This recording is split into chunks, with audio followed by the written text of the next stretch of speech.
भारत और चीन के सैनिकों के बीच फिर झड़प। 9 दिसंबर को अरुणाचल के तवांग सेक्टर में 17,000 फुट की ऊंचाई पर भिड़े थे दोनों देशों के सैनिक। 9 दिसंबर को तवांग के थांगलांग में चीनी सैनिकों ने पत्थरबाजी की थी।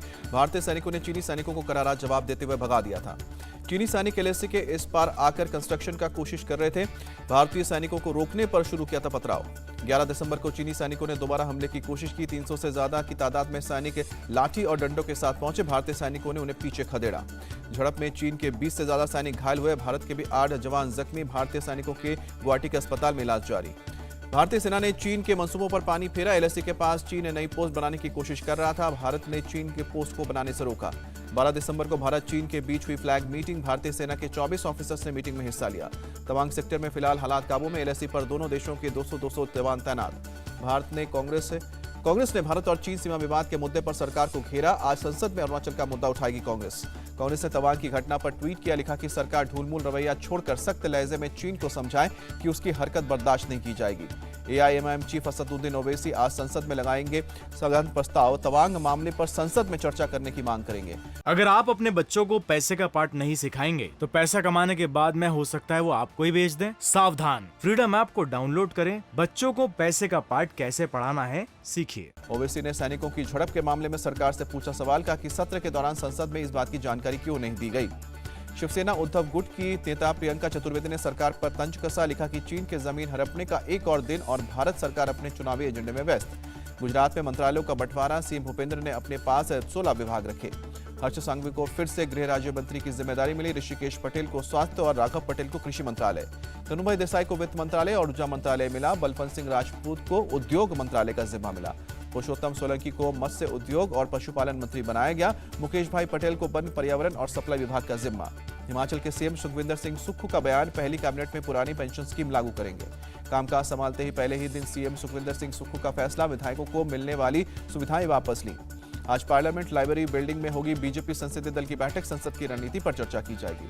कर्नाटक विधानसभा चुनाव को लेकर दिल्ली में कांग्रेस की हुई बैठक। मौजूदा सरकार को उखाड़ फेंकने की लेकर रणनीति। अखिलेश यादव का बयान। 2024 से पहले साथ आएंगे विपक्षी दल। नीतीश, ममता, केसीआर कर रहे हैं काम। महाराष्ट्र के गवर्नर कोश्यारी ने गृह मंत्री अमित शाह को लिखा खत। शिवाजी महाराज विवाद पर रखा अपना पक्ष। राज्यपाल कोश्यारी ने कहा कि भाषण का छोटा अंश निकालकर राजनीति की गई है। महापुरुषों का अपमान सपने में भी नहीं सोच सकता।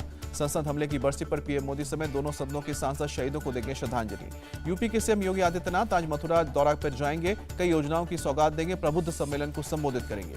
बिहार विधानमंडल का शीतकालीन सत्र आज से शुरू होगा। उपचुनाव में जीते सदस्य लेंगे शपथ। सदन में वित्त अनुपूरक बजट भी रखा जाएगा। बिल्किस बानो की याचिका पर सुप्रीम कोर्ट में आज होगी सुनवाई। दोषियों के रिहाई के आदेश को दी जाएगी चुनौती। यूपी के निकाय चुनाव को लेकर आज इलाहाबाद हाई कोर्ट की लखनऊ बेंच में होगी सुनवाई। कोर्ट ने तारीखों का ऐलान करने पर लगाई है रोक। समाजवादी पार्टी नेता आजम खान भड़काऊ भाषण के मामले में आज होगी सुनवाई। एमपी एमएलए स्पेशल केस में चल रहा है मामला। एनसीपी नेता नवाब मलिक की जमानत याचिका पर आज बॉम्बे हाईकोर्ट में होगी सुनवाई। जवाब दिया गया। बीजेपी विधायक नीतीश राणे ने दी मतदाताओं को धमकी। कहा कि अगर मेरी पसंद का सरपंच नहीं चुना गया तो गांव वालों को विकास फंड नहीं मिलेगा। यूपी की योगी सरकार ने सभी मदरसों में 18 दिसंबर को विज्ञान प्रदर्शनी लगाने के आदेश दिए हैं। गाजियाबाद के लोनी इलाके में दिन दहाड़े महिला से लूट का सनसनीखेज मामला सामने आया। सीसीटीवी में कैद हुई तस्वीर।